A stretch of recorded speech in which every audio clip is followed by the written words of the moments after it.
ఈరోజు మనము లేఖనాన్ని ధ్యానం చేసుకుందాం.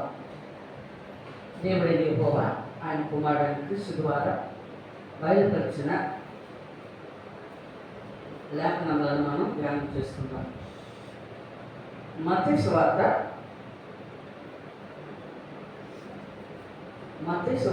24వ అధ్యాయము. మత్తయి సువార్త 24వ అధ్యాయము 15వ వచనం మనం చదువుకుందాం. కాబట్టి ప్రవక్త అయిన దానియేలు ద్వారా చెప్పబడిన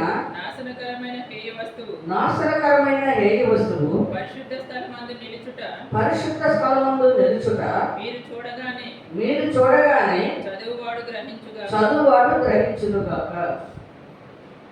గ్రహించుగాక. కనుక ప్రియమైన దేవుని బిడ్డలారా, ఈ లోకంలో పరిశుద్ధ స్థలం ఎక్కడుందో మనం అది తెలుసుకోవాలి. ముందు పరిశుద్ధ స్థలం ఎక్కడుంది, దేవుని నివాస స్థలం ఏంటి? మీ చేతులతో కట్టిన అష్టకృతములలో నేను నివాసం చేయను అన్నాడు. ఆయన చేతులతో చేసిన మనమే దేవుని ఆలయమై ఉన్నాం. మందిరంలో మనం ఉంటాం కాబట్టి ఆయన వస్తాడు. మన చేతులతో కట్టుకున్న మందిరంలో మనం వస్తాం కనుక మనం ఉంటామని ఆయన వస్తాడు. అయితే అష్టకృతములలో దేవుడి నివాసము చేయదు, నేను నివాసము చేయను.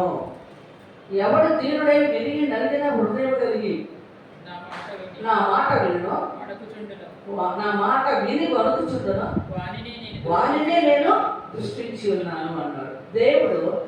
దేవుడి మాట విని ఎవరైతే వణికి భయము భక్తి కలిగి వణుకుచు దేవుని మాటకు లోబడాలి, దేవుని చిత్తాలను లోబడాలి, నెరవేర్చాలి, వనకాలి, భయం ఉండాలి అన్నమాట. దేవుని మాట అంటే భయం. అప్పుడు ఆయన మీద ఆయన దృష్టి నిలుపుతానని చెప్పి ఉన్నారు. కనుక దేవుని ఆలయమైన మనమే దేవుని మనసు, మనమే దేవుని ఆలయం, మనమే పరిశుద్ధ స్థలం. ఈ పరిశుద్ధ స్థలం మీద హేయమైన వస్తువు నిలిచినప్పుడు చదువువాడు గ్రహించుగాక. యేసు ప్రభు చెప్తున్నాడు, మీరు దేవుని ఆలయమై ఉన్నారని మీరు ఎరగరా, దానిని దొంగ ఊహగా చేసేది వారేది అన్నాడు యేసు ప్రభు. కనుక ప్రేమ దేవుని బిడ్డలారా, లేఖనాలను మనం ధ్యానం చేసుకున్నట్లయితే యేసు ప్రభు చెప్పింది మనమే భూమి కన్నా మానవులందరూ పరిశుద్ధ స్థలమే. కానీ ఈ పరిశుద్ధ స్థలం మీద నాశనకరమైన ఏ వస్తువుని ఉంచకూడదు. నాశనం వేటి ద్వారా మనకు నాశనం వస్తుందో, వేటి ద్వారా దేవుడికి ఇష్టం ఉండదో, వేటి వలన దేవుడికి మనం విరోధం అయిపోతామో అది మన మీద ఉండకూడదని దేవుడు చెప్తున్నాడు. మనము నిర్గమకాండంలో 33వ అధ్యాయము మనం చదువుకుందాం. దేవునికి ఏది ఇష్టమో యేసు ప్రభు కూడా అదే చెప్పేది. దేవునికి ఇష్టమైన పనే చేయాలి, దేవుని మాట వినాలి, దేవునికి ఇష్టమైన పనే చేయాలి. 33వ అధ్యాయం 4వ వచనం నుండి మనం చదువుతున్నాం.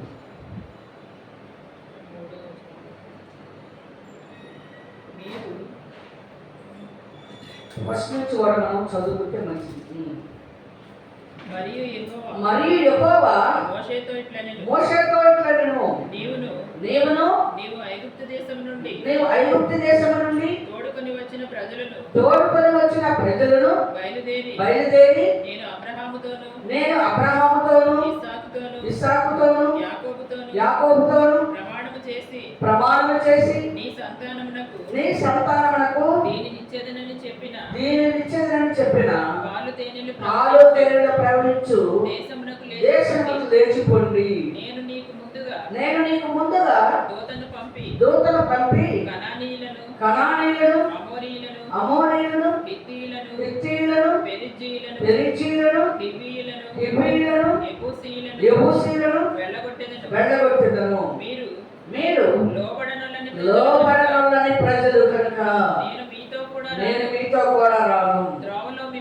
త్రోవలో మిమ్మును సంహరించదేమో మోషేతో చెప్పాను. ప్రజలు ఆ దుర్వార్తను విని దుఃఖించి ఎవడను ఆభరణములను ధరించుకొనలేదు.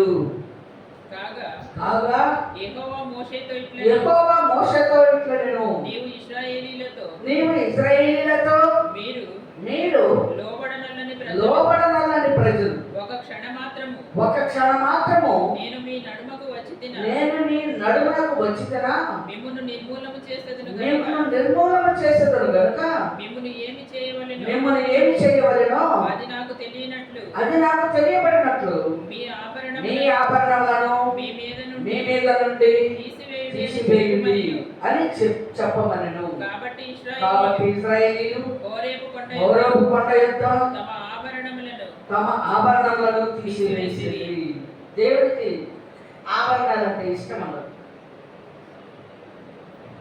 ఆభరణాలు పరిశుద్ధ స్థలం మీద ఆభరణాలు ఉండటం దేవుడికి ఇష్టం లేదు. అందుకే ఇశ్రాయేలీయులు పరిశుద్ధంగా పవిత్రంగా ఉండాలని ఆశపడ్డారు. అయితే ఐగుప్తులో నేర్చుకున్నారు. ఐగుప్తులో ఉన్నప్పుడు వీరు బాగానే ఉన్నారు, కానీ ఐగుప్తులో నుండి ఇశ్రాయేలీయులను బయటికి తీసుకొచ్చేటప్పుడు ప్రేమ దేవుడు పెట్టారా, ఐగుప్తీల బంగారం అంతా కూడా ఇశ్రాయేలీయులు తీసుకొని వచ్చారు. ఐగుప్తీయులు బంగారం దేవుడు సర్వనాశనం చేశాడు ఐగుప్తుని. వారి దగ్గరికి వెళ్ళి వెండి బంగారాలు కూడా తీసుకొచ్చుకోమన్నాడు దేవుడు. తెచ్చుకోమన్నాడు కానీ ధరించుకోమని చెప్పలా. పరిశుద్ధ స్థలం మీద మీరు ధరించుకోండి అని చెప్పలా. వారి వెండి, వారి బంగారము, వారి గర్వమునకు సాదృశ్యమైందేమో. వెండి బంగారాలు గర్వానికి సాదృశ్యం అంటారు. చూసారా? అందుకే నీ దేహములను పరిశుద్ధంగా ఉంచుకోండి, జాగ్రత్తమునకు దూరంగా ఉండి అంటాడు. జాగ్రత్తము అంటాడు. దేహము దేవుని ఆలయమై ఉన్నది. ఆలయమును పరిశుద్ధంగా ఉంచాలి. నీ దేహములో దేవుని మహిమపరచమంటాడు అపొస్తలుడు అనబడిన పౌలు. దేహముతో దేవుని మహిమపరచండి, జాగ్రత్తమునకు లోబడదీయద్దు, జాగ్రత్తం చెయ్యొద్దు దేహంతో అంటాడు. కనుక ఇక్కడ ప్రేమ దేవుడు బిడ్డ ఇశ్రాయేలీయులే లోబడనల్లని ప్రజలు అయ్యారంట. ఒక క్షణమాత్రం మీ నడుగులకు నేను వచ్చినా మిమ్మల్ని ఏం చెయ్యాలో అది నాకు తెలియబడినట్లుగా మీ మీద నుండి ఆభరణాలను తీసివేయండి. అప్పుడు హోరేబు కొండ యొద్ద ఇశ్రాయేలీయులు ఆభరణాలను తీసివేసింది. దేవుడి కోపము, దేవుడి ఉగ్రత వచ్చింది. ఐగుప్తు దేశంలో ఆభరణాలు ధరించుకొని వాళ్ళ యొక్క కార్యాలన్నీ కూడా దేవుడికి విరుద్ధమైంది. అంత వ్యభిచార కార్యాలన్నీ, వేష కార్యాలన్నీ. వీరు ఐగుప్తు దేశానికి పోయి 430 సంవత్సరాలు ఐగుప్తులో ఉంది. వారు చేసిన కార్యాలు, వారు చేసే పనంతా నేర్చుకున్నారు ఇశ్రాయేలు. అయితే వాళ్ళు భయంకరంగా బాధించినప్పుడు దేవుడికి మొరపెట్టి ఆ బాధ నుండి వాళ్ళు విడిపించి వెలుపలికి తీసుకొచ్చాడు ఇశ్రాయేలు. మోషేని మార్గంగా ఉంచాడు దేవుడు. కనుక ప్రియమైన బిడ్డలారా, వారికి మార్గం చూపించడానికి మోషేని దేవుడు ఏర్పాటు చేసుకున్నాడు. మోషేతో చెప్తున్నాడు, ఈ ప్రజలు వారి దేహమును అపవిత్రపరుచుకున్నారు, వీరు లోబడాలని ప్రజలు.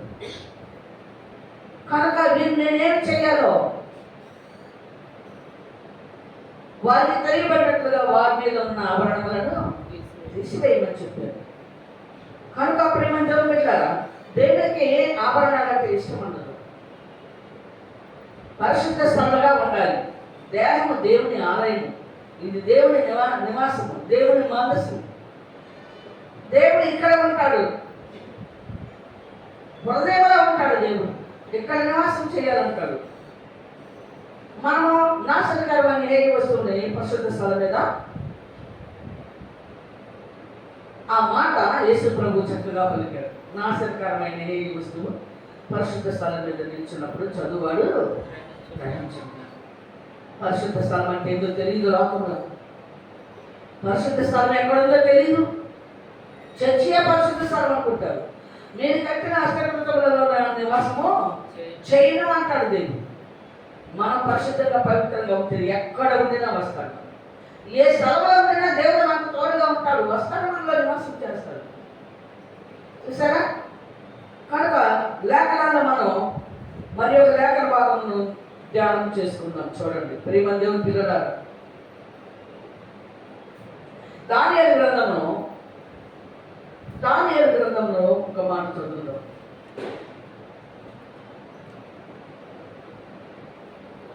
ఐదో అధ్యాయము, దానియేలు గ్రంథము 8వ అధ్యాయము 5వ వచనం చదువుకుందాం.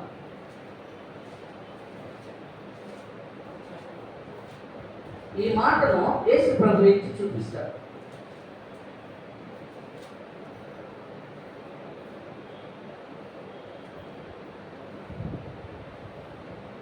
దానియేలు గ్రంథము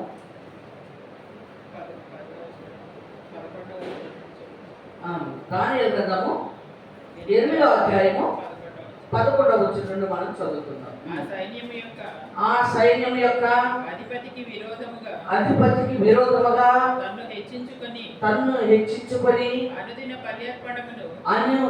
బలి అర్పణమును నిలిపివేసి ఆయన ఆలయమును పడద్రోసెను.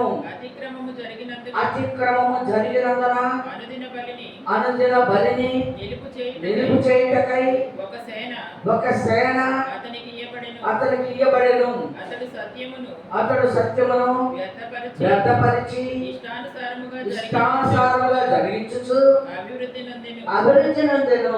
అప్పుడు పరిశుద్ధులలో ఒకడు మాట్లాడుగా వీటిని అంతలో మాట్లాడుచున్న ఆ పరిశుద్ధునితో మరి యొక్క పరిశుద్ధుడు మాట్లాడుచుండెను. ఏమనగా అనుదిన బలిని గూర్చి అతిక్రమము జరిగినందున సంభవించు నాశనకరమైన ఏ వస్తువును గూర్చి కలిగిన ఈ దర్శనము నెరవేరుటకు ఎన్నాళ్ళు పడుతున్ననియు ఈ ఆలయ స్థానమును జన సమూహమును కాళ్ళ క్రింద త్రొక్కబడుట ఎన్నాళ్ళు జరుగునో అని మాట్లాడుకొని అందుకతడు 2300 దినముల మట్టుకే అని నాతో చెప్పాను. అప్పుడు ఆలయ పవిత్రతను కూర్చిన తీర్పు తీర్చబడను. ఆలయ పవిత్రతను కలిగిన తీర్పు తీర్చబడను. మన దేవుని ఆలయము, మనమే పవిత్రం. చూసారా? ఆలయము మనం ఆలయమై ఉన్నాము. దీనికి తీర్పు జరగాలంటే ప్రేమ దేవుడు పెట్టారా తీర్పు జరిగిస్తాను అని చెప్తున్నాడు దానియేలు ప్రవక్త ద్వారా. దేవుడు వెళ్ళిపోవ అనుదిన బలి నిలిపోయింది. అనుదిన బలి అంటే ఉదయము సాయంకాలం అనుదిన బలి అంటారు. అంటే దేవుని సన్నిధిలో మనము ఏ స్థలంలో ఉండినా ఉదయము సాయంకాలము దేవునికి ప్రార్థన చేయాలి. అనుదిన బలి అంటారు. దాన్ని దానియేలు ఎన్ని మార్లు ప్రార్థన చేశారు? దినమునకు అనుదినము 3 మార్లు ప్రార్థన చేశారు. అనుదిన బలి నిలిపివేయబడింది. ఇప్పుడు 3 మార్లు ప్రార్థన చేసేవాళ్ళే కనబడుతున్న ప్రేమను దేవుని పెట్టారా? ఉదయము సాయంకాలము మధ్యాహ్నం అనుదిన బలి నిలిపివేయబడిందంట. నాశనకరమైన లేని వస్తువు పరిశుద్ధ స్థలం మీద నిలవబడింది. ఇప్పుడు ఎప్పుడు దాన్ని గ్రహిస్తారు? ఎంతకాలం అని నేను అడుగుతుంటే ప్రేమను దేవుని పెట్టారా 2300 దినముల మట్టుకే. చూసారా? యేసు ప్రభు చెప్పిన ప్రవచనము ఇప్పుడు నెరవేరుతుంది. 2000 దాటింది. అయితే ప్రేమను దేవుని పెట్టారా ఈ నాశనకరమైన ఏ వస్తువును పరిశుద్ధ స్థలం మీద నిలిచినప్పుడు చదువువాడు గ్రహించుగాక అని ఈ దానియేలు ప్రవచించిన లేఖనము గురించి యేసు ప్రభు అక్కడ మరి శిష్యులతో జన సమూహంతో చక్కగా ప్రవచించున్నారు ఆ మాటలు. మనము మరి కనుక పరిశుద్ధ స్థలాన్ని పరిశుద్ధంగా ఉంచాలి. నాశనకరమైన ఏ వస్తువుని పరిశుద్ధ స్థలం మీద ఉండనీయకూడదు. దాన్ని పరిశుద్ధంగా పవిత్రంగానే ఉంచాలి. దేవునికి పైన సువాసనగా ఉండాలి. చూసారా, జ్ఞానం తెలివి వివేకము కలిగిన ఆత్మ. చూడండి, ప్రియమైన దేవుడు వెళ్ళాడు. ఇతర దేశస్తులో ఎందుకంత తెలివిగా ఉంటారు, ఎందుకంత జ్ఞానంగా ఉంటారు, ఎందుకంత బలంగా ఉంటారు వాళ్ళు. తెలివి వివేకము జ్ఞానం ఎక్కువ. ఎందుకు అంటే ప్రియమైన దేవుడు వెళ్ళారా, అమెరికన్స్ కానీ, ఇంగ్లాండ్ వాళ్ళు కానీ, అక్కడ ఇజ్రాయేలీలు కానీ బాగా మంచి తెలివి కలిగిన వారు. అంత తెలివి వాళ్ళకి ఎలా వచ్చేసింది? వారు పరిశుద్ధ స్థలాన్ని పవిత్రంగా ఉంచుతారు. వారి దేహాన్ని దేవునికి ప్రతిష్ఠిత చేయబడ్డారు. ఎందుకంటే చిన్న వయసులో, మా చిన్న వయసులో అది అప్పుడు మాకు తెలియదు. తెల్లవాళ్ళు వచ్చారు అనేవాళ్ళు. అంటే మేమున్న ఏరియాలో తెల్లవాళ్ళు వచ్చేసారు. చూసారు వారు ఎలా ఉంటారో తెలుసా? పరిశుద్ధ స్థలం ఎంత నీట్గా ఉంచుకుంటారు అనుకున్నాను. వస్త్రాలే ఉండేది, ఒంటి మీద వస్త్రాలే. చూసారా, పరిశుద్ధ స్థలాన్ని పవిత్రంగా ఉంచుతారు. అందుకనే వారంటే దేవుడికి ఇష్టం. వారంటే దేవుడికి ఇష్టం ఎందుకో తెలుసని, వాళ్ళు ఎందుకు బలవంతులుగా ఉన్నారు? జ్ఞానం తెలివి వివేకంలో కలిగిన ఆత్మ వారి మీద దించాడు దేవుడు. అంటే దేవుని, ఒక మానవుడు దేవుని ఆలయమై ఉన్నాడు. ఆయన చేతులతో చెక్కుకున్నా మానవుడు, ఆయన చేతులతో చెక్కుకున్నాడు. మానవుడు ఆయన బిడలుగా ఉండాలని, ఆయన చెప్పిన క్రమంలో నడవాలని, ఆయన మాట ప్రకారం నడవాలని, ఆయన చిత్తం నెరవేర్చాలని దేవుని ఉద్దేశం ఏంటి? చూసారా, అంత జ్ఞానవంతులుగా ఎందుకున్నారనుకున్నారు? అంత జ్ఞానం ఎలా వచ్చింది? ఎక్కడి నుండి వచ్చింది? వారు పరిశుద్ధ, మరి వారి దేహం అయిన పరిశుద్ధ స్థలాన్ని దేవునికి ఇష్టమైన రీతిలో ఉంచుకున్నారు. ఇప్పుడైన సువాసన, వారు ఏ పని చేసినా దేవునికి సిగ్గిపోయిన సువాసన. వారి ఏ పని చేయాలన్నా దేవుడు వారికి తోడుగా ఉంటారు. అందుకే ప్రేమ దేవుడు పెట్టారు. ప్రతి విషయంలో కూడా జ్ఞానము తెలివి వివేకం కలిగిన ఆత్మ వారిలో కనబడుతూ ఉంటుంది. కనుక మనము లేఖనాల్లో మరి చదివినట్లయితే లేఖనాలను మనం చదువుకుందాం. చూడండి,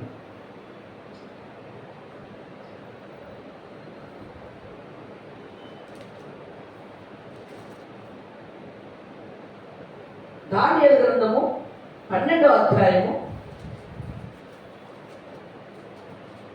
దానియేలు గ్రంథము 12వ అధ్యాయము 11వ వచనం మనం చదువుతాం. అనుదిన బలి నిలుపు చేయబడిన కాలము మొదలుకొని నాశనము కలుగు చేయు హేయమైన దానిని నిలువబెట్టు వరకు 1290 దినములగును. 1335 దినములు తాడుకొని కనిపెట్టుకుని వాడు ధన్యుడు. నీవు అంత్యము వరకు నిలకడగా ఉండని ఎడల విశ్రాంతి నుండి కాలాంతమందు నీ వంతులో నిలిచెదవు. తీర్పులో పరదేశాన్ని విశ్రాంతిని చేస్తావు. నీ దేహాన్ని జాగ్రత్తగా పవిత్రంగా ఉంచుకున్నావు. చూసారా, అనుదిన బలి చేయాల్సిందే, ముమ్మారు దేవుని ప్రార్థన చేయాల్సిందే. నీ జీవితకాలం అంతయో నాశనకరమైన ఏ వస్తువు పరిశుద్ధ స్థలం మీద నుండి తీసివేయాల్సింది. చూసారా, అప్పుడే నీ వంతు ప్రకారము దేవుని తీర్పులో నువ్వు నిలబడగలుగుతావు, విశ్రాంతులకు ప్రవేశిస్తావు. పరదేశం అనే విశ్రాంతులకు వెళ్ళగలుగుతావు. కనుక ప్రేమ దేవుని బిడ్డలారా, మనం లేఖనాన్ని ధ్యానం చేసుకుంటున్నాం. ఎందుకంటే లేఖనాల ప్రకారమే నడవాలి. మన వెలపలు వాళ్ళు ఎన్ని చెప్పినా కూడా కాదు. ఇప్పుడు చాలా మంది బోధకులు, ప్రవక్తలు చాలా మంది వచ్చారు. యేసు ప్రభు నేను వెళ్ళిన తర్వాత అనేక మంది అక్కడికి ఇస్తున్నాడు, ఇక్కడికి ఇస్తున్నాడు, అనేక మంది వస్తాడని చెప్పారు. అబద్ధ బోధకులు, అబద్ధ ప్రవక్తలు. యేసు ప్రభు పలికిన మాటలు అయ్యి మన సొంతగా చెప్పుకునే. అలాగే ఈ నాశనకరమైన హేయ వస్తువుల గురించి ప్రకటించే వాళ్ళే లేదు. ఈ నాశనకరమైన హేయ వస్తువుల సంగతే తెలీదు.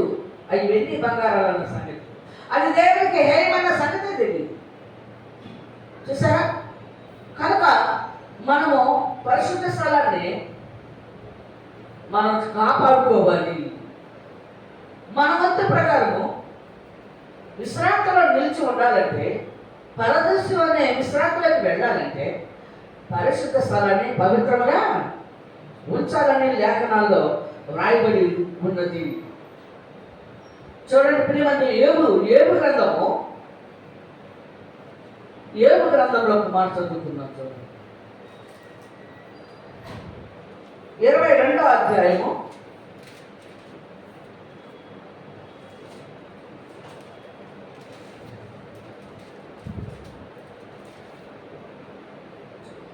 దేవునితో ఏ విధంగా సహవాసం చేయాలి, దేవుని యొక్క ఇష్టాన్ని మనము ఎలా, దేవునికి మనం ఎలాగ ఇష్టంగా ఉండాలి, దేవునికి ఇష్టమైన రీతిలో మనం ఎలా ఉండాలో ఇక్కడ యోబు 22వ అధ్యాయంలో 21వ వచనంలో మనం చదువుకుందాం. దేవునితో మనం ఎలా సహవాసం చేయాలో. ఆయనతో సహవాసం చేసిన ఎడల నీకు సమాధానము కలుగును, అలాగున నీకు మేలు కలుగును. ఆయన నోటి ఉపదేశమును అవలంబించుము. ఆయన మాటలను నీ హృదయములో ఉంచుకొనుము. సర్వశక్తుని వైపు నీవు తిరిగిన ఎడల నీ గుడారములలో నుండి దుర్మార్గమును దూరముగా తొలగించిన ఎడల నీవు అభివృద్ధి పొందెదవు. మంటిలో నీ బంగారమును, ఏటి రాళ్లలో ఓఫీరు సువర్ణమును పారవేయుము. అప్పుడు సర్వశక్తుడు నీకు అపరంజిగాను ప్రశస్తమైన వెండిగాను ఉండును. అప్పుడు సర్వశక్తుని యందు నీవు ఆనందించదవు. దేవుని తట్టు నీ ముఖము ఎత్తెదవు. నీవు ఆయనకు ప్రార్థన చేయగా ఆయన నీ మనవి ఆలకించును. నీ మొక్కుబడులు నీవు చెల్లించదవు. కనుక ప్రేమ దేవుని బిడ్డలారా, ఏది పారేయమన్నాడు? ఆయనతో నీవు సహవాసం చేస్తున్న ఎడల నీకు మేలు కలుగుతుంది, నీకు సమాధానం కలుగుతుంది, నీ హృదయంలో ఆనందం ఉంటుంది. ఎన్నుండే చూడండి. కనుక నీవు ఆశీర్వదించబడతావు, అభివృద్ధి చెందుతావు. ఎప్పుడు? ఆయనతో సహవాసం చేసినప్పుడు ఇవన్నీ వస్తాయి. అయితే ఆయనతో సహవాసం చేయాలంటే వెండిని బంగారమును ఏం చేయాలి? పారవేయాలి. అప్పుడు నీకు వెండి బంగారము దేవుడే అవుతావు. అప్పుడు వెండి బంగారము, అప్పుడు సర్వశక్తుడు నీకు అపరంజిగాను ప్రశస్తమైన వెండిగాను ఉండును. అప్పుడు సర్వశక్తుని యందు నీవు ఆనందించదవు. దేవుని తట్టు నీ ముఖము ఎత్తెదవు. నీవు ఆయనకు ప్రార్థన చేయగా ఆయన నీ మనవి ఆలకించును. నీ మొక్కుబడులు నీవు చెల్లించదవు. చూసావా? దేవుడు ఏది ఇష్టపడుతున్నాడో మానవుడు తెలుసుకోవాలి. దేవుడు ఏది ఇష్టపడుతున్నాడో మనుషులు తెలుసుకోవాలి. అర్థమైందండి?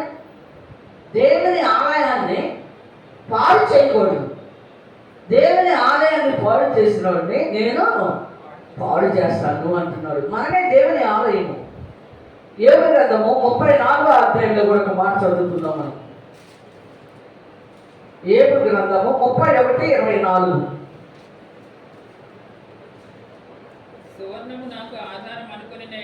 సువర్ణము నాకు ఆధారము అనుకొనిన ఎడల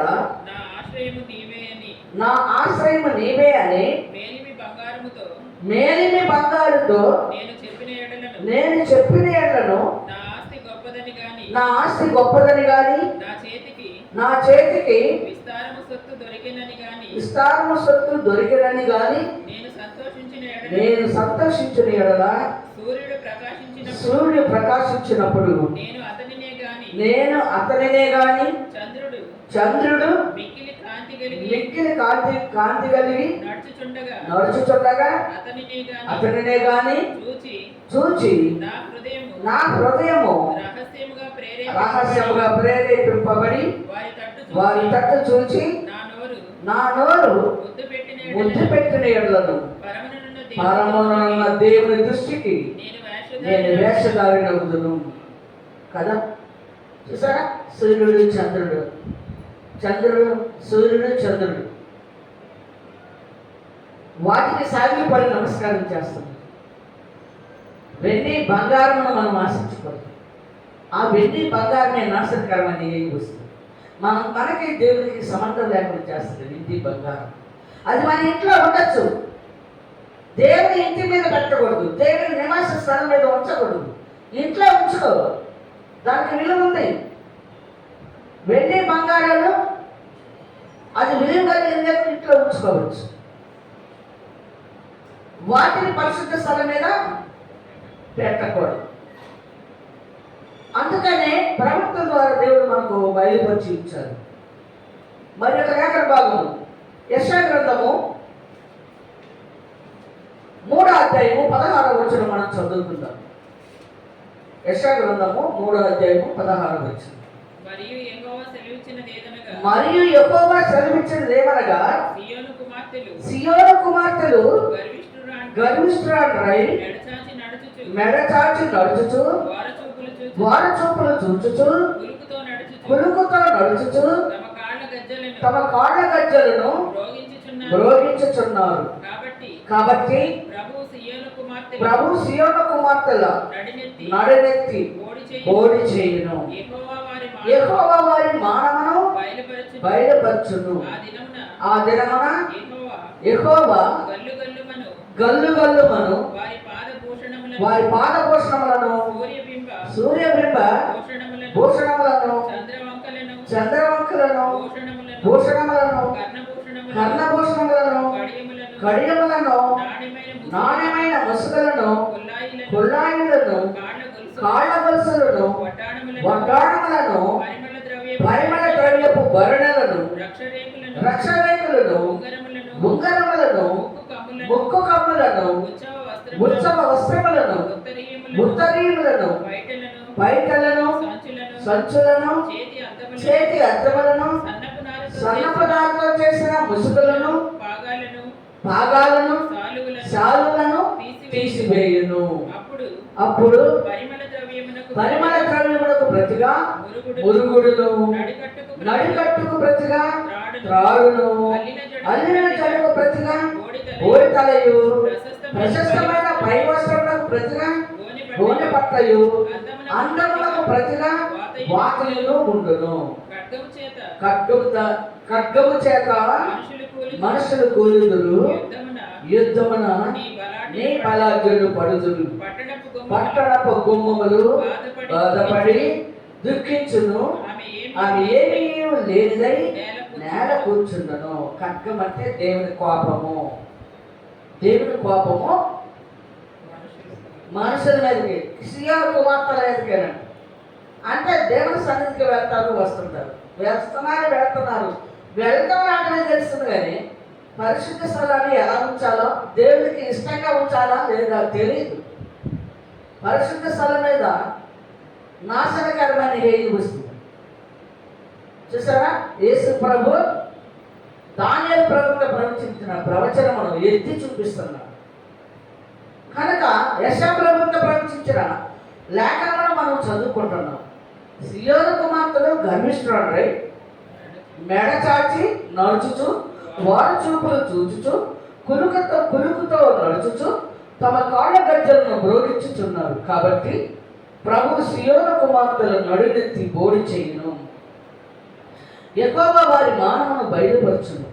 ఆ దినమున యెహోవా గల్లు గల్లుమను వారి పాదభూషణములను, సూర్యబొమ్మ భూషణములను, చంద్ర మొక్కలను భూషణములను, కర్ణభూషణములను, కడియములను, నాణ్యమైన ముసుగులను, కొల్లాయిలను, కాళ్ళ గొలుసులను, వడ్డాణములను, పరిమళ ద్రవ్యపు భరణలను, రక్షరేకులను, ఉంగరములను, ముక్కు కొమ్ములను, ఉత్సవ వస్త్రములను, ఉత్తరీయులను, పైటలను, సంచులు, చేతి అద్దములను, సన్నపునాలతో చేసిన ముసుగులను, పాగోలను, శాలువలను తీసివేయను. చూసారా ప్రేమ దేవుడు పెట్టారా?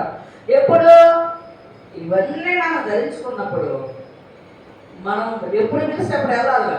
మనకు నివాసం కాదుగా భూమి. అందుకే తరతరములకు మా నివాస స్థలము నీవే అంటాడు మోషే. చూసారా, తరతరములకు ఎన్ని తరాలు వచ్చినా మళ్ళీ తిరిగి ఆయన నివాస స్థలానికి వెళ్ళిపోవాలి. అక్కడ రెండు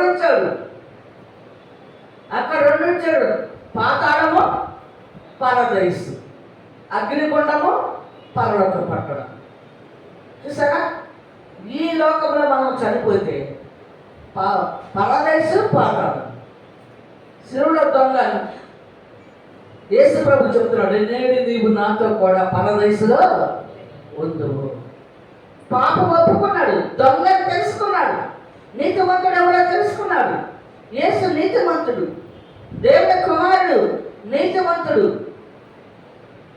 ఇద్దరు దొంగల్లో ఒక దొంగ తెలుసుకున్నాడు, తను చేసింది తప్పు, నేను పాపిని, నేను తప్పు, నేను చేసింది తప్పు. చూసారా, అక్కడే పశ్చాత్తాపడ్డాడు, అక్కడే మారుమనసు పొందాడు సిలువలోనే. అక్కడే యేసు, నీవు నీ రాజ్యములకు వెళ్ళినప్పుడు నన్ను జ్ఞాపకం చేసుకోమని చెప్పు. అప్పుడు నేడు నీవు నాతో కూడా పరదైసులో ఉందువు. చూసారా పరదైసులో ఉందువు అని అక్కడే చెప్పేశాడు. ఇద్దరు పరదైసుకి వెళ్ళారు. యేసు ప్రభు కూడా వెళ్ళాడు పరదైసుకి. అక్కడ అబ్రహాము, ఇస్సాకు, యాకోబు అందరూ దేవుని రాజ్యంలో, చూసారా, దేవుని యొక్క విశ్రాంతిలో ఉన్న వాళ్ళందరూ కూడా. అందుకే సజీవుల దేవుడు కదా మన దేవుడు. సజీవులందరూ కూడా భూమి మీద పుట్టి దేవుని భయభక్తులు కలిగి ఆయన త్రోవలన్నింటిలో నడుచుకొని సజీవులుగా పరదేశం చేరాడు. ఆ పరదేశంలో యేసు ప్రభు కూడా వెళ్ళి మళ్ళా భూమి మీదకి వచ్చి 40 దినాలు ఉంది, 11 మాటలు కనపడింది. అక్కడ కొన్ని సంగతులు మళ్ళా రాజ్యస్వార్థం ప్రకటించాడు యేసు ప్రభు. కనుక నాశనకరమైన హేయ వస్తువు అంటే తెలియదు అనేకులకి. ఇది నాశనకరమైన హేయ వస్తువు అంటే మానవ నాశనాన్ని కనిపించేది ఈ వెండి బంగారాలు. నువ్వు ఉంచుకో, ఇంట్లో చక్కగా ఉంచుకో, ఎంతైనా ఉంచుకోవచ్చు. కానీ పరిశుద్ధ స్థలం మీద దానిని ఉంచడానికి వీలు లేదు. అందరి బట్టి దేవుడు ప్రవక్తల ద్వారా మనకు బయలుపరిచాడు. దేవుడికి ఇష్టమైందేదో, దేవుడికి అయిష్టమైందేదో, దేవుడికి నచ్చలేదో మానవుల్లో ఏదైనా చేయొచ్చు. కానీ ఈ పరిశుద్ధ స్థలం మీద నాశనకరమైన ఏ వస్తువులు ధరించుకుంటే నీ ఒంట్లో నువ్వు నిలబడలేవు, పరదేశంలో నీ విశ్రాంతిలోకి చేరలేవు. నువ్వెంత భక్తి కాదు అది భక్తి. కనుక ఎంతకాలం ఉంటావు మనం? ఎప్పుడు పిలిస్తే అప్పుడు వెళ్ళాలి. దేవుడు టైం ఇచ్చి పంపించాడు భూమి మీద. టైం అయిపోగానే ఏదో ఒక రీతిలో మనము కన్ను మూస్తాం. దీపం ఉండగానే మనం ఏం చేయాలి? ఇల్లు చక్క పెట్టుకోవాలి. లేకపోతే దీపం ఆరిపోయింది అనుకో, ఇక కనబడవు, యాడే ఉంటాయి, ఇక కనబడదు. మన జీవితానికి వెతుక్కోవటానికి కూడా కనపడదు. మన బ్రతుకు దిద్దుకోవటానికి కూడా కనపడుతుంది. మనం లేఖన భాగంలో ధ్యానం చేస్తున్నాం. చూడండి, 1 పేతురు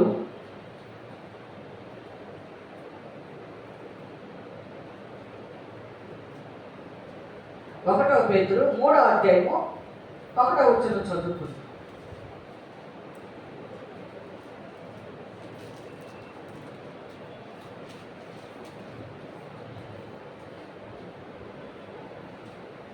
పేతురు పత్రిక దగ్గరికి వచ్చాం. ఇంకా ఉంటాయి, ఇంకా అవి కూడా ధ్యానం చేసుకుందాం.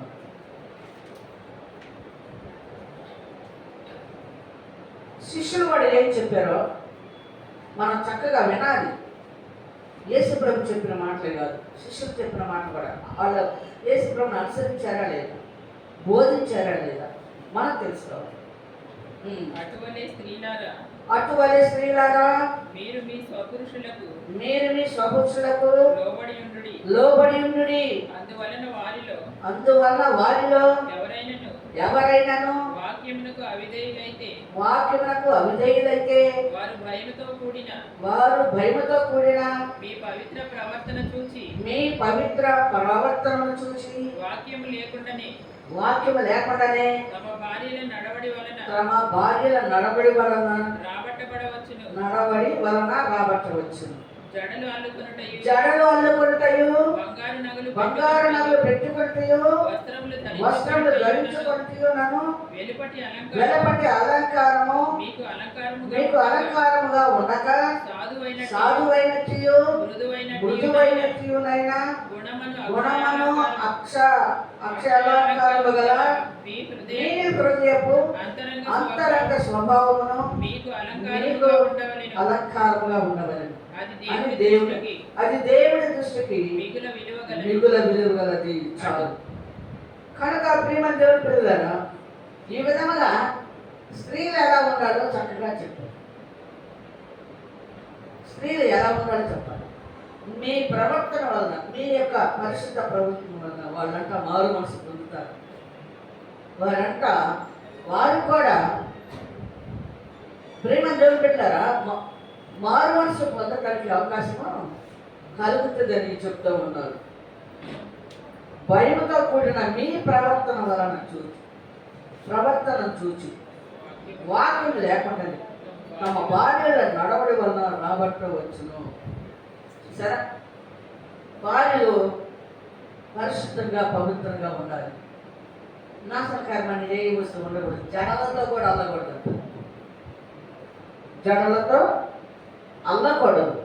జడలు అల్లకూడదంట.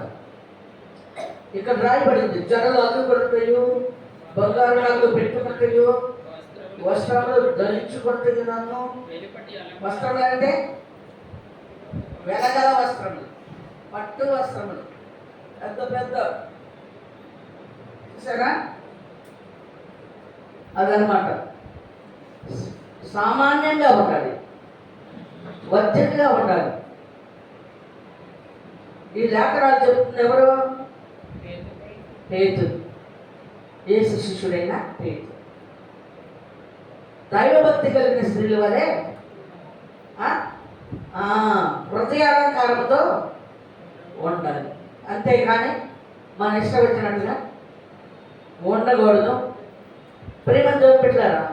ఇది దేవుని యొక్క ఆలోచన, దేవుని యొక్క ఉద్దేశం. పరిశుద్ధంగా పవిత్రంగా ఉండాలని లేఖనాల్లో మనకి బయలుపరచబడి ఉన్నది. మరి ఒక లేఖన భాగం మనం చదువుకుందాం. చూడండి, 1 తిమోతి 2వ అధ్యాయము 8వ వచనం మనం చదువుకుందాం.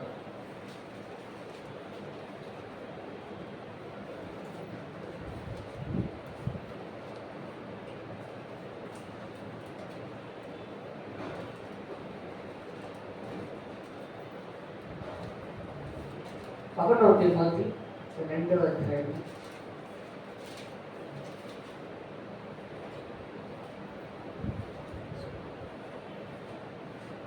9. మరియు స్త్రీలను అణుకవయు స్వస్థ బుద్ధి గలవారయుండి తగు మాత్రపు వస్త్రముల చేతనే గాని జడలతోనైనను బంగారముతోనైనను ముత్యములతోనైనను మిగుల వెలగల వస్త్రములతోనైనను అలంకరించుకొనక దైవభక్తి గలవారమని చెప్పుకొను స్త్రీలకు తగినట్టుగా సత్క్రియల చేత తమ్మును తాము అలంకరించుకునవలెను కదా. ప్రేమ దేవుని బిడ్డలారా, లేఖనాలను ఏం చెప్పుచున్నాయో మనం ఆలోచించాలి. దేవుడికి ఏది ఇంపైన సువాసన తెలియాలి. స్త్రీలు ఎలా ఉండాలో, పురుషులు ఎలా ఉండాలో కూడా తెలియాలి. పురుషుల గురించి కూడా చెప్పాడు. పవిత్రమైన చేతులెత్తి ప్రార్థన చేయమని చెప్పారు. పవిత్రమైన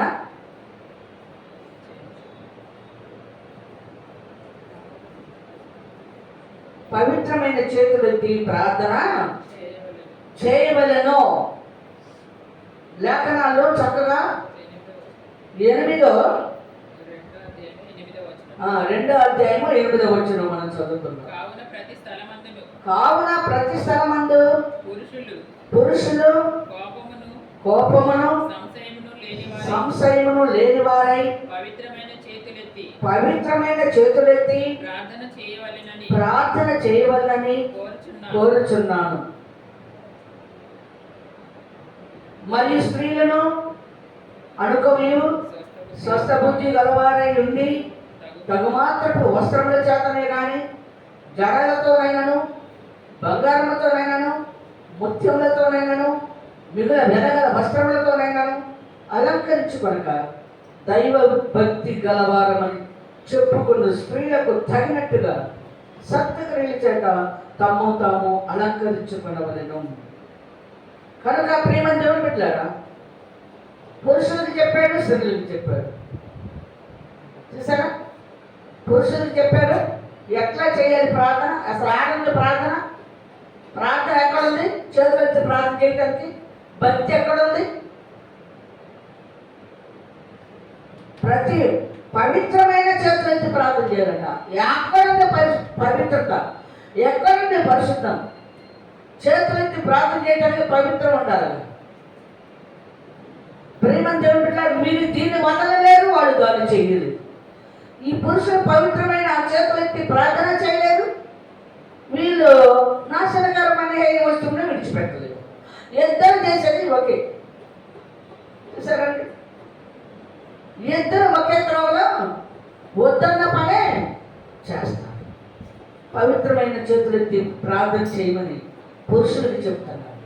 పవిత్రత ఆడంది, చేతులెత్తి ఆడ ప్రార్థన చేస్తారు. చాలా కష్టం. ప్రియమైన పెట్టారా, వీరు చూస్తే వీరు ఇష్టం వచ్చినట్టుగా ఆడవాళ్ళ ప్రవర్తన, వాళ్ళు ఇష్టం వచ్చినట్టుగా వాళ్ళు పరిశుద్ధ స్థలాన్ని అపవిత్రపరచారు. ఈ లేఖనాన్ని ఎందుకు చెప్పలేకపోతున్నారు? లేఖనము నెరవేరాలి కదా, నీ వంతులో నువ్వు నిలబడాలి కదా, విశ్రాంతిలో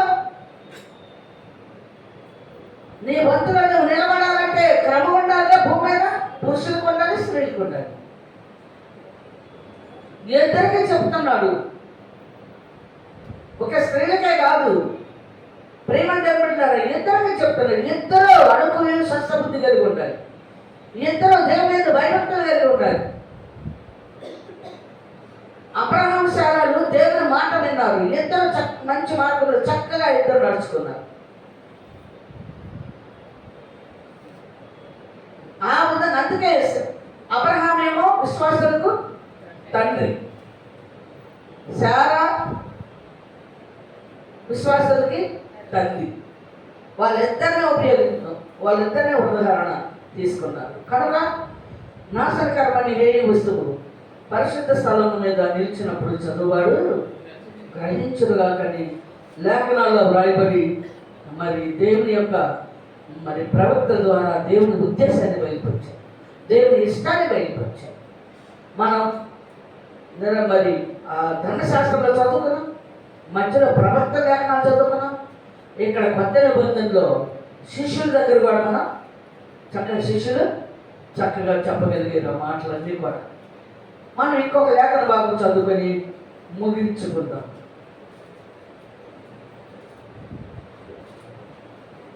ప్రకటన గ్రంథము 17వ అధ్యాయము 1వ వచనం చదువుకుందాం.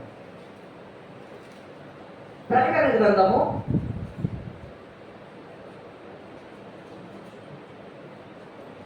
17వ అధ్యాయము 1వ వచనం చదువుకుందాం. ఆ 7 పాత్రలను పట్టుకొని ఉన్న 7 దేవదూతలలో ఒకడు వచ్చి నాతో మాట్లాడుచు ఇలాగు చెప్పెను, నీవు ఇక్కడికి రమ్ము, విస్తార జలముల మీద కూర్చున్న మహావేషకు చేయబడు తీర్పు నీకు కనపరిచెదను. భూరాజులు ఆమెతో వ్యభిచరించిరి, భూనివాసులు ఆమె వ్యభిచార మధ్యములో మధ్యములో మత్తులైరి. అప్పుడతడు ఆత్మవశుడైన ఆత్మవశుడైన నన్ను అరణ్యమునకు కొనిపోగా దేవదూషణ నామములతో నిండుకొని 7 తలలను 10 కొమ్ములను గల ఎర్రని మృగం మీద కూర్చుండిన ఒక స్త్రీని చూచితిని. ఆ స్త్రీ ధూమ్ర రక్త వర్ణములు గల వస్త్రము ధరించుకొని బంగారముతోను రత్నములతోను ముత్యములతోను అలంకరింపబడ్డదై ఏకమైన కార్యములతోను తాను చేయుచున్న వ్యభిచార సంబంధమైన అపవిత్ర కార్యములతోను నిండిన ఒక సువర్ణ పాత్రను తన చేత పట్టుకొని ఉండెను. దాని నొసట దాని పేరు ఇలాగూ రాయబడి ఉండెను, మర్మము వేశ్యలకును భూమిలోని ఏకమైన వాటికి తల్లి అయిన మహాబబులోను. కనుక ప్రియమంతుని బిడ్డలారా, మహాబబులోను లోకాన్ని ఏమంటారు? బబులోను. స్త్రీ, ఎర్రని మృగం మీద కూర్చున్న స్త్రీ. కనుక ప్రియమంతుని బిడ్డలారా, ఈమె ధరించుకున్నవన్నీ కూడా చూడండి, ఈ మత్తులో పడిపోయారంట అందరూ. ఆ స్త్రీ ధూమ్ర వర్ణ రక్తము గల వస్త్రములను ధరించుకొని బంగారముతోను రత్నములతోను ముత్యములతోను అలంకరింపబడ్డదై ఏకమైన కార్యములతోను తాను చేయుచున్న వ్యభిచార సంబంధమైన అపవిత్ర కార్యములతోను నిండిన ఒక పాత్ర, సువర్ణ పాత్రను చేత పట్టుకొని ఉండెను. చూసారా ప్రేమంజోని పెట్టారా?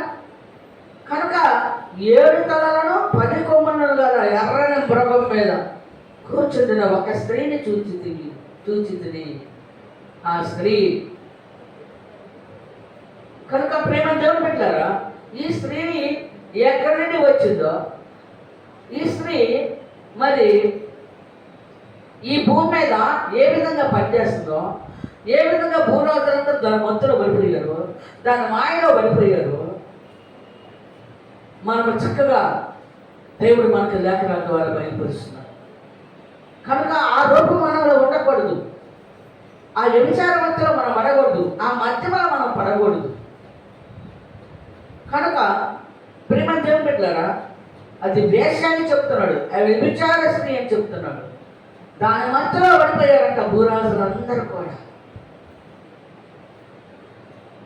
కనుక నాశనకరమైన ఏ వస్తువు ఎవరు ధరిస్తారు? నాశనకరమైన ఏ వస్తువు ఎవరు బయలుపరిచారు? దాని రూపంలో మనం ఉండకూడదు, దాని అలవాట్లు మనలో ఉండకూడదు, దాని వ్యభిచార మత్తులో మనం పడకూడదు, దాని యొక్క మత్తులో మనం పడకూడదు. కనుక మనం చాలా జాగ్రత్తగా మెలకువగా ఉండాలని దేవుడైన యెహోవా ప్రవక్త ద్వారా మనకు బయలుపరిచారు. శిష్యులు చెప్పారు. తిమోతి రాసిన పత్రికలో మనం చదువుకున్నాం, స్త్రీలు ఎలా ఉండాలో, ఎంత చక్కగా ఉండాలో. అయితే సియోను కుమార్తెలు ఎలా ఉండాలో చక్కగా చెప్పారు. అయితే యోబు పలికిన మాటలు మనం చక్కగా విన్నాం. మోషే ద్వారా దేవుడు బయలుపరిచిన మాటలు, దేవుడికి ఏది ఇష్టమో మనం తెలుసుకోవాలి. దేవుడికి ప్రార్థన ఎప్పుడెప్పుడు చేయాలో తెలుసుకోవాలి. అనుదిన వారిని నిలిపివేసి నాశనకరమైన ఏ వస్తువు పరిశుద్ధ స్థలం మీద నిలబెట్టిందంట ఈ యొక్క వ్యభిచార స్త్రీ. ఈ యొక్క అలంకరింపబడిన ముత్యములతో రత్నములతో బంగారంతో అలంకరింపబడిన ఆ స్త్రీ లోకాన్ని పాడు చేసి భూరాజులందరినీ మత్తులో వేసేసింది. కనుక దాని మధ్యలో మనం పడకూడదు. దేవుని రాజ్యం కావాలంటే, దేవుని యొక్క ప్రేమ దేవుడు పెట్టారా, దేవుని యొక్క మన నివాస స్థలము దేవుని యొక్క ఉందని మనం తెలుసుకోవాలి. అందుకే మోషే పలుకుతున్న మాటలు ఏంటంటే, తరములకు మా నివాస స్థలము నీవే. చూసారా? కనుక ప్రేమ దేవుని పెట్టారా, ఇదిగో లేఖనం చూడండి. కీర్తన గ్రంథంలో ఒక మాట చదువుదాం. మోషే ద్వారానే మనకు బయలుపరచాలి. ఏదైనా దేవుడు మోషే ద్వారానే బయలుపరుస్తున్నాడు. 90వ కీర్తన చదువుకుందాం. ప్రభువా తరతరముల నుండి మాకు నివాస స్థలము నీవే. పర్వతములు పుట్టక మునుపు భూమిని లోకమును నీవు పుట్టింపక మునుపు యుగ యుగములు నీవే దేవుడువు. నీవు మనుషులను మట్టికి మార్చుచున్నావు, నరులారా తిరిగి రండి నీవు సెలవించుచున్నావు. కనుక నరులారా తిరిగి రమ్మన్నాడు, కానీ భూమి మీద అలాగే ఉండమనలా. అందుకే వయసు కూడా పాపం ఎప్పుడైతే ఎక్కువైపోయిందో వయసు కూడా తగ్గించుకుంటా వచ్చాడు. లేకపోతే 969 సంవత్సరాలు మెచ్చుషలకు ఉన్నాయి. అక్కడ నుండి పాపం విస్తరించింది. నరుల చెడుతనము గొప్పదైంది. అందుకని వయసు ఏం చేశాడు, తగ్గించుకుంటా వచ్చి 70 సంవత్సరాలు అదుగు బలం ఉంటే 80 సంవత్సరాలు. ఇప్పుడు అది కూడా తగ్గిపోయింది. ముందు 120 సంవత్సరాలు ఇచ్చాడు, తర్వాత 70 అదుగు బలం ఉంటే 80 ఇచ్చాడు. కనుక మనము 70-80 సంవత్సరాలు కూడా బతకగలుగుతామా? ఆయాసము దుఃఖమే. మనం దేవునికి ఇష్టమైన రీతిలో మనం నడవకపోతే మరి వయసు తగ్గిపోతుంటుంది. ఏదో ఒక రీతిలో దేవుడు తీసేస్తాడు. మనం రెడీగా ఉండాలి. పరదేశాన్ని విశ్రాంతిలోకి వెళ్ళాలంటే లేఖనాలు ఎలాగా ప్రవక్త ద్వారా దేవుడు చెప్పాడు, మనకు ముందుగానే బయలుపరిచాడు. ఒక మానవుడు ఎలా జీవించాలి భూమి మీద. ఒక మానవుడు, అందుకే యాకోబు అన్నాడు, అన్న వస్త్రాలు కొదవ లేకుండా నన్ను పోషించయ్యా అని యాకోబు మాట్లాడుతున్నాడు. చూసారా, గొప్పవాడికి ఏదైనాను చూసారా. మరి నేను గొప్పవాటిని కోరుకోకుండా తగు మాత్రముగా నేను జీవించడానికి నాకు మనసు దయచేయమని అడుగుతున్నాడు. సామెతల గ్రంథంలో మనం చూసినట్లయితే. కనుక ఇంకా మళ్ళా తక్కువగా నేను జీవిస్తే మళ్ళా నేను మరి నా హృదయం లోకం వైపుకి వెళ్తానేమో. తగు మాత్రపు జీవితం నాకు దయచేయమని అడుగుతున్నాను. మనందరికీ కూడా తగు మాత్రపు జీవితం కావాలి. గొప్పతనంగా ఆలోచన అంతా కూడా గొప్పగా వెళ్ళింది అనుకో, అలుసి పదిలాగా, ఆ జారశ్రీలాగా, ఆ వేషలాగా ఉన్నామనుకో, దేవుని దృష్టికి మనం ఏమాత్రము పనికిరాని వారిగా ఉంటాం. దేవుడు మనల్ని విసర్జిస్తాడు.